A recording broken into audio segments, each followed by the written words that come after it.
Hi friends, my name is Bharath Chandra. Today's video is 2 reasons for creating loss in stock markets. When somebody talks about making losses from stock markets, people usually think that he or she must have bought a stock at a high price and the price must have fallen after that and hence a loss was incurred. However, there is another way of losing money in stock markets which most people do not focus on. The money you miss out by making this mistake may be much more than actually buying and selling a stock at the wrong time. The most damaging ways to lose money in stock markets are A. To start investing late in life, B. To invest an amount which is below your capacity. A. To start investing late in life. The average age of people watching our YouTube videos is around 33 years. Most of them are first-time investors who have recently started investing in stock markets, mutual funds, or people who want to start now. Assuming that they have completed education by age 23, they have not invested in stocks or mutual funds for at least 10 years. Investing assuming retirement is at 60 years. Suppose age is 23 now and 5,000 per month investment. Suppose the returns are 14% per annum. Final corpus is 6.18 crores. If your age is 30, 5,000 per month, 14% per annum, 2.44 crores only. 33 years, 5,000 per month, 1.63 crores. At the age of 40, if you put only 5,000 rupees, 62.26 lakhs. 50 years, if you're putting 5,000 per month, 13.22 lakhs. Difference between a person starting to invest 5,000 per month from age 23 compared to starting at age 33 is 6.18 crores. Minus 1.63 crores is equal to 4.55 crores. This is the difference. If the 33-year-old person wants to somehow make up for the lost time, he has to invest 19,000 rupees per month from age 33 till 60 so that he can build a corpus of rupees 6.18 crores. Or he should invest a lump sum of about rupees 5 lakhs and then invest around 13,700 per month till age 60.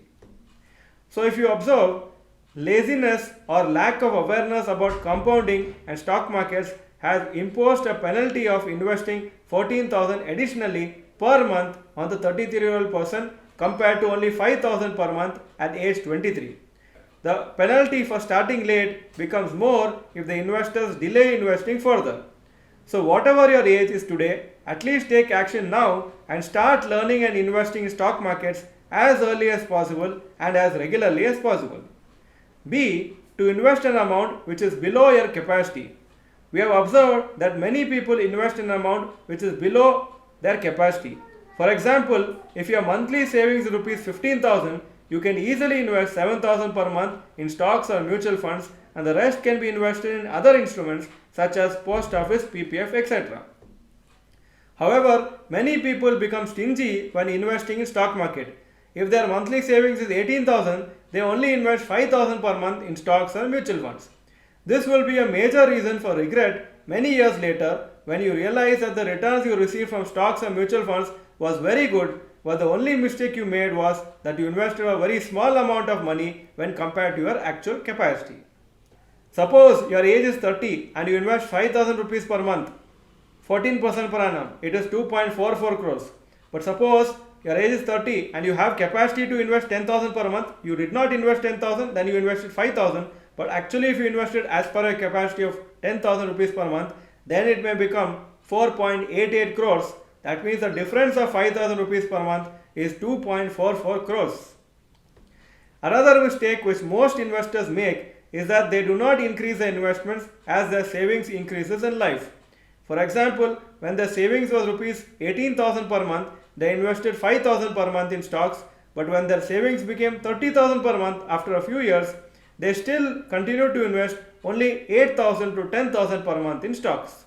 In fact, most people can easily increase their investment by 5 to 10% per year.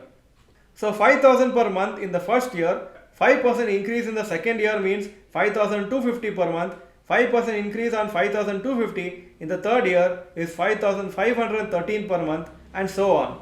So every year 5% increase in the monthly investment. Look at this table. If your age is 30 and if you invest a fixed amount of 5,000 per month, 14% per annum, you get 2.44 crores. But if you can put 5,000 per month with an annual increase of 5% and the same interest percentage, you will get 3.41 crores. So the difference is just that you are increasing your investment by 5% per year, and that difference becomes 0.97 crores or 97 lakhs. So two lessons to learn from this video. Don't postpone investing in life, that is A, and B, invest in an amount which is as per your capacity. Irrespective of market level, if you do not invest regularly and as much as your capacity, you are likely to regret later. There is no doubt in that. If you like this video, please click the like button and mention in the comment section, are you capable of investing more money in stocks or mutual funds than what you are investing right now? If you are capable of investing more but not investing as much right now, type yes, otherwise type no. Thank you for watching this video. Bye bye and all the best.